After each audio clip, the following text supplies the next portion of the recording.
Hi friends, welcome back to another Discovery at Home video. Today I'm going to show you how to make some tube pendulum process art. So all I need for this is a toilet paper roll, or you can take a paper towel roll and cut it. And you'll need some yarn or string, a couple markers, a pin to poke your hole in the toilet paper roll, and you'll also need some paper, tape. So first step that you'll want to do is poke the holes in your toilet paper roll.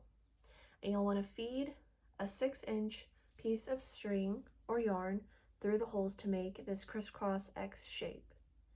And then you'll want to take a approximately 2 feet long piece of string and tie it in the middle of that crisscross shape. So then after you get all your string attached, next step is you're going to want to tape your markers to your tube.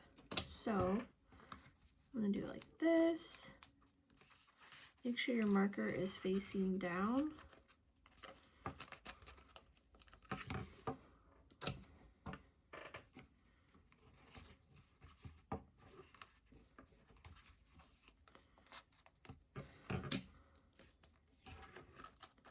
I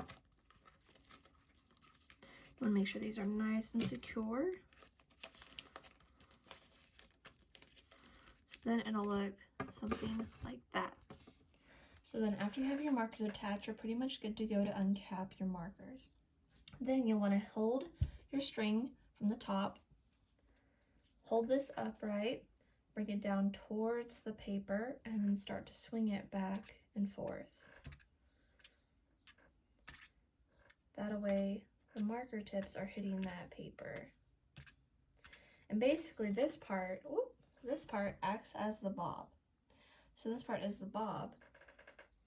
And how the pendulum works is by converting energy back and forth. So when the bob is furthest from the ground, it has a max stored energy, also known as potential energy. So as the bob swings back and forth, it repeatedly switches its energy back and forth from potential to kinetic. So yeah, try this at home. Swing it back and forth, see what you can get. Add more colors to it as well. I think adding more colors to it will also be interesting. Thanks guys for watching, and check out more fun videos. Go to kansasdiscovery.org/home. See you guys later. Bye. Thank you. Thank you. Thank you. Thank you. Thank you. Thank you. Thank you to our friends at Topeka Collegiate School for your support of Discovery at Home.